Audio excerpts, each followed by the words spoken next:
বাংলাদেশের বোলার মুস্তাফিজুর রহমানকে নিয়ে কি সমস্যায় পড়তে পারে চেন্নাই সুপার কিংস, সেটাই ভিডিওতে বলবো। চেন্নাই সুপার কিংস কিন্তু নিয়েছে মুস্তাফিজুর রহমানকে, বাংলাদেশের বোলার কিন্তু দারুণ বল করছে বা এই চেন্নাই সুপার কিংসের হয়ে 2024 আইপিএলে, এবং পার্পেল ক্যাপও জিততে পারে, অনেকে সেটা আশা করছে।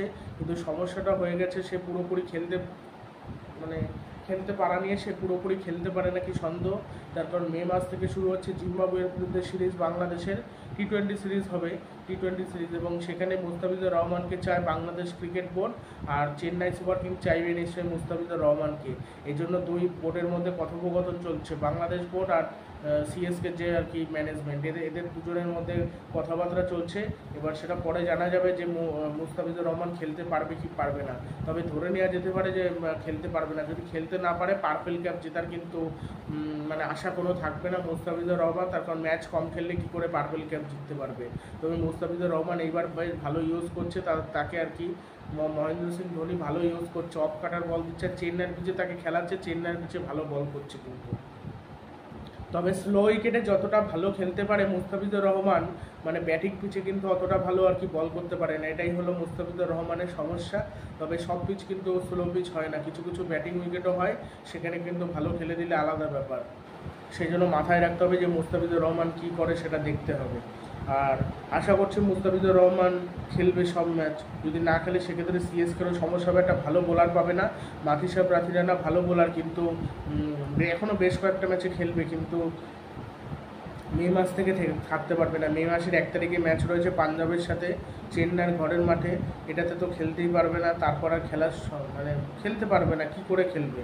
তারপর আবার পাঞ্জাবের সাথে 5 তারিখে আবার ম্যাচ রয়েছে, 1 তারিখ পাঞ্জাবের সাথে পরপর দুখানা ম্যাচ রয়েছে, ধর্মশালা তার একটা, পাঞ্জাবের সাথে একটা হোম ম্যাচ, একটা কিন্তু অ্যাওয়ে ম্যাচ রয়েছে। আর মুস্তাফিজুর রহমান দেখলাম যখন বল করছে সিএসকে কিন্তু ডেথ বোলিংটাও কিছু ক্ষেত্রে ভালো হয়েছে। আর মুস্তাফিজুর রহমান যখন টি-20 ওয়ার্ল্ড কাপে ভালো খেলবে, তখন আদৌ ভালো করতে পারে নাকি সন্দেহ। তার কারণ মুস্তাফিজুর রহমান কিন্তু একাই ম্যাচ হারিয়ে দিয়েছিল বাংলাদেশকে, অনেক ম্যাচ কিন্তু হারিয়ে দিয়েছিল। তার কারণ লাস্টের দিকে এসে অফ কাটার বল করে যে ভালো, সে কোনো ইয়র্কার করতে পারেনি, কোনো সঠিকভাবে বল করতে পারেনি। আর ওই অফসাইডে যে বলগুলো করছিল, অফসাইডে যে ওয়াইড ইয়র্কার, ওইগুলো যারা রিভার্স সুইপ খেলে, জর্জ বাটলার বা ল্যাপ শট খেলে, ওরা ওই সব বল খেলে দেবে। রাসেল খেলতে পারে না, রাসেলকে ডট বল দিতেই পারবে, বা যে খেলতে পারে না তাকে ওরকম বল দিতেই পারবে। আর যে ল্যাপ শট খেলতে পারে তার বিরুদ্ধে ওই বল কোনো কাজেই দেবে না, ওগুলো তো মার খাবে। ল্যাপ শট খেলে দেবে, নাহলে রিভার্স সুইপ খেলে দেবে।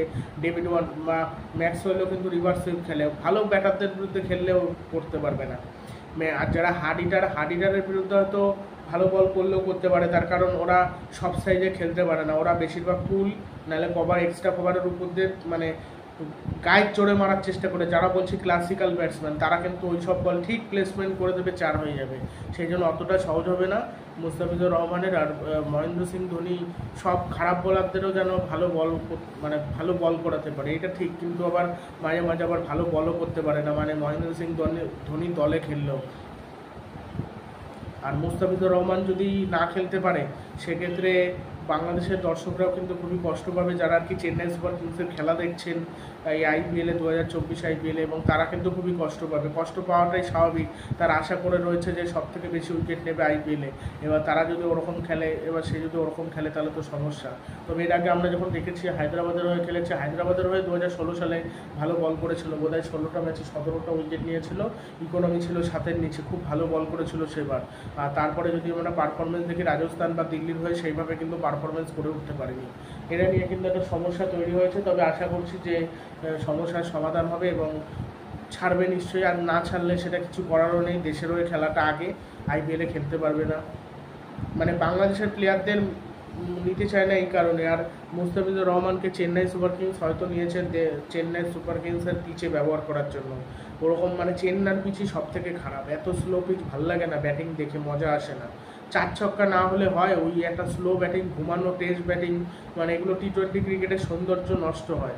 টেস্ট ক্রিকেটও মাঝে মাঝে পিচ বানানো হয়, 2 দিনে খেলা শেষ, ওই পিচ যেমন সৌন্দর্য নষ্ট করে, টেস্টের এই টি-20 ক্রিকেটে এরকম তাই। কোথায় হাই স্কোরিং ম্যাচ হবে, ব্যাটিং বেশি ভালো করা যাবে, ওই সব ম্যাচেই টি-20তে ঠিক আছে। এখনকার দিনে টি-20তে ওরকম পাটা উইকেটই হয়, ওই ফ্ল্যাট উইকেটই হয়, ওই স্লো উইকেট, সীমানো উইকেট, ওই আগেকার দিনে যেরকম হতো ঘুম পাওয়ানো উইকেট, ওরকম হয় না। ওগুলো খেলা দেখে ঘুম পেয়ে যাবে খেলা। আমি কলকাতা চেন্নাইয়ের মধ্যে খেলা দেখে ঘুম পাচ্ছিল আমার, বিশেষ করে শ্রেয়াস আয়ারের ব্যাটিং দেখে আমার ঘুম পাচ্ছিল। আর পরে তো দেখার সময় পাইনি, পরে একটু কাজ ছিল।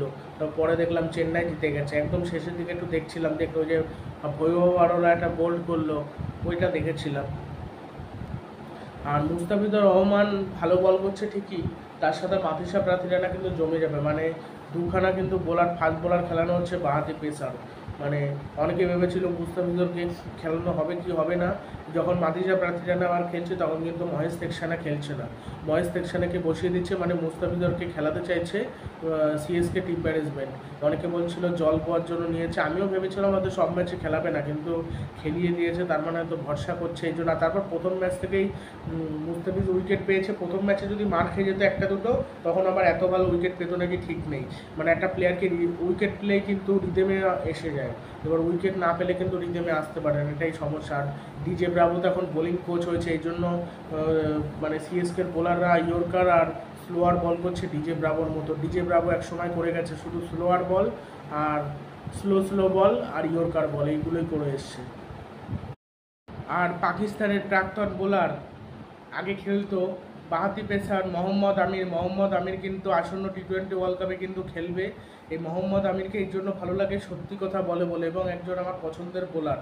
পাকিস্তানের বোলার যে কটা রয়েছে, নাসিম শাহ মোটামুটি ভালো লাগে, মোটামুটি ভালোই। আর এই প্লেয়ারটাকে ভালো লাগে, আর কাউকে সেরকম একটা ভালো লাগে না। শাহিন শাহ আফ্রিদির থেকেও যেন মোহাম্মদ আমিরকে ভালো লাগে। কোথায় মোহাম্মদ আমির আর কোথায় শাহিন শাহ আফ্রিদি, অনেক পিছিয়ে। মোহাম্মদ আমির কি বোলার! এই জন্য আসন্ন টি-20 ওয়ার্ল্ড কাপের আগে টি-20 ম্যাচ রয়েছে পাকিস্তান এবং নিউজিল্যান্ডের মধ্যে। সেই নিউজিল্যান্ড টিমে কিন্তু নিউজিল্যান্ডের কোনো গুরুত্বপূর্ণ ক্রিকেটাররা নেই যারা টি-20 ওয়ার্ল্ড কাপে খেলবে। মানে ডেভন কর্নওয়ে তো চোটের জন্য রয়েছে, বাকি যারা প্লেয়ার তারা কিন্তু আর কি কেউ খেলছে না। আর আরেকটা কথা বলে রাখি, চেন্নাই সুপার কিংসে কিন্তু কর্নওয়ে ফিরতে পারে, শোনা যাচ্ছে যে নাকি মে মাসে ফেরার সম্ভাবনা রয়েছে। মে মাসে ফিরলে সেক্ষেত্রে রাচিন রবীন্দ্রকে বসানো হলেও হতে পারে। রাচিন রবীন্দ্র সেইভাবে খেলতে পারছে না। রাচিন রবীন্দ্রের দাম কেন বেশি ওঠেনি আইপিএল নিলামে, সেটা এখন বোঝা যাচ্ছে। তার কারণ সেইভাবে পারফরমেন্স করে উঠতে পারছে না চেন্নাই সুপার কিংসের হয়ে, যেভাবে আমরা চেয়েছিলাম। মোটামুটি পারফরমেন্স করে চলেছে, এই জন্য দেখতে হবে যে কী হয়, কর্নওয়ে আসে নাকি। আর কর্নওয়ে আসলেও রাচিন রবীন্দ্রর জায়গায় খেলায় নাকি মহেন্দ্র সিং ধোনি যা সিদ্ধান্ত নেবে সঠিকই সিদ্ধান্ত নেবে। বাংলাদেশের যে বোলাররা তাসকিন আহমেদ বা শরীফুল ইসলাম, এরা যদি আইপিএল নিলামে উঠতো, আইপিএলের দল কোনো না কোনো দলের হয়ে খেলতে পারতো। মানে বিসিবি পারমিশনই দেয় নাই। মানে আইপিএল খেললেও কিন্তু কিছু শেখা যায়। খেললে এই যে বিদেশি প্লেয়াররা যে ভালো খেলতে পারে ভারতের মাটিতে বা ভালো প্লেয়ার হয় আইপিএল খেলেই, কিন্তু যত বেশি ম্যাচ খেলবে তত বেশি অভিজ্ঞতা হবে। বাংলাদেশের প্লেয়াররা সেখানে ম্যাচই খেলে না। একমাত্র সাকিব প্রচুর ম্যাচ খেলেছে আইপিএলে, কিন্তু আর কেউ সেরকমভাবে অত বেশি ম্যাচ খেলেনি। লিটন তো একটা, মুস্তাফিজুরও অনেকগুলো ম্যাচ খেলেছে। মুস্তাফিজুর খেলে আর সাকিব আগে খেলেছে। এই মানে এই শরীফুল বা তাসকিন এদেরকে ছাড়লেও এরা হয়তো খেলতে পারতো। আর বাংলাদেশের প্লেয়ারদের যে কিনবে পুরো ছাড়বে না, ওই একটা সমস্যা। এবার প্লেয়াররা ভালো করলে, যে মুস্তাফিজুরই ভালো করছে, এবার কি পুরো ছাড়বে? পুরো না ছাড়লে তো চেন্নাই সমস্যা হবে। এখন চেন্নাইয়ের মানে মুস্তাফিজুর খেলছে, তারপর মুস্তাফিজুর না খেললে হয়তো খুব একটা অসুবিধা হবে না। মাদিসা প্রার্থীরানো রয়েছে, সে কাজ চালিয়ে দেবে। যদি ভালো বোলার না থাকতো, বাংলাদেশের বোলারের ওপর ভরসা থাকতো, তখন কী হতো? তখন তো সমস্যায় পড়ে যেত। এই জন্য বাংলাদেশের প্লেয়ারদের কিনতে কেউ চায় না, ছাড়তেই চায় না। এই জন্য আইপিএলে বিভিন্ন কোশ্চেন দেখা, আইপিএলের কোশ্চেনে এসেছিল যে 2024 আইপিএলে কে ভালো পারফরমেন্স করতে পারে, মুস্তাফিজুর রহমান নাকি মিচেল স্টার্ক। সেখানে বেশি পার্সেন্ট দেখাচ্ছিল কিন্তু 77%, সেখানে দেখাচ্ছিল মুস্তাফিজুর রহমান 77%, আর অন্য যে বোলার মানে মিচেল স্টার্ক 23%। মিচেল স্টার্ক সেইভাবে কিন্তু এখনও বল করে উঠতে পারেনি, বরঞ্চ তার থেকে প্যাট কামিন্স যেন ভালো অধিনায়কত্ব করছে, ভালো বোলিংও করছে হায়দ্রাবাদের হয়ে। কিন্তু মিচেল স্টার্ককে সেই সেরা ফর্মে দেখা যায়নি, সেইভাবে খেলতে পারছে না। এটাই হয়ে গেছে তার সমস্যা, এটাই হয়ে গেছে মূল সমস্যা। আর মুস্তাফিজুর রহমান কিন্তু অনেকটা এগিয়ে রয়েছে। মানে ফ্যানরাও চাচ্ছে যে মুস্তাফিজুর রহমান পার্পেল ক্যাপ জিতুক, তাহলে প্রথম বাংলাদেশের প্লেয়ার হিসেবে জিততে পারবে পার্পেল ক্যাপ। আর একটা মাস্টার প্ল্যান করেছিল মুস্তাফিজুর রহমান যখন বল করছিল, মুস্তাফিজুর রহমান যাতে ভালো বল করতে পারে অফসাইডে, এই জন্য সে কিন্তু অ্যাঙ্গেল হয়ে সরে গেছিলো, মানে মহেন্দ্র সিং ধোনি, যাতে সে সঠিকভাবে বলটা ডেলিভারি করতে পারে, যাতে ওয়াইড ইয়র্কার সঠিকভাবে পড়ে, এই জন্য কিন্তু সে মানে ওই কোনায় চলে গেছিলো যাতে সে মানে অসুবিধা না হয়, দিকভ্রষ্ট না হয় এবং সঠিকভাবে বল করতে পারে। এবং সেইভাবে কিন্তু রাসেলকে বেশ ভালোই ওয়াইড ইয়র্কার করেছে। রাসেলের বিরুদ্ধে অনেক বোলারকে দেখেছি মার খেতে, আবার অনেক বোলার ভালো বলও করেছে, যেমন সিরাজও এক ওভার বোধহয় ভালো করেছিল 2021 সালে, খুব ইয়র্কার দিয়েছিল। আর রাসেলের বিরুদ্ধে সব বোলাররাই ইয়র্কার দেওয়ার চেষ্টা করে। ঈশান শর্মার পক্ষে আমি সেরকম ইয়র্কার দিতে দেখিনি, কিন্তু রাসেলের বিরুদ্ধে দিয়েছে। এইবারের আইপিএলে দুখানা ম্যাচই মানে দুখানায় ক্যাচই সেরা, ক্যাচ না মানে ক্যাচ পরে বলছি, মানে আমি বলছি আর কি উইকেট বোল্ডই সেরা। সেটা হলো ওই যেটা জাসপ্রীত বুমরা আর কি বোল করেছিল, রিয়ান পরাগকে বোধহয় বোল করেছিল, রিয়ান পরাগ না কাকে যেন বোল করেছিল, ওইটা সেরা ছিল। রিয়ান পরাগ নাকি কে, রিয়ান পরাগই মনে হয় হবে, ওটাই বেস্ট। আর তারপর যদি থেকে থাকে সেটা হলো ঈশান শর্মা, যেটা রাসেলকে বল করেছিল, রাসেল যেটা পড়ে গেছিলো, ওই রাসেল যে বলটায় পড়ে গেছিলো ওরকম আউটও হয়েছিল 2016 সালের আইপিএলে সানরাইজার্স হায়দ্রাবাদের হয়ে। মুস্তাফিজুর রহমান কিন্তু ওইভাবে বল করেছিল, একদম অসাধারণ বোলিং করেছিল, উইকেট উড়ে গেছিলো, দারুণ বল করেছিল সেইবার।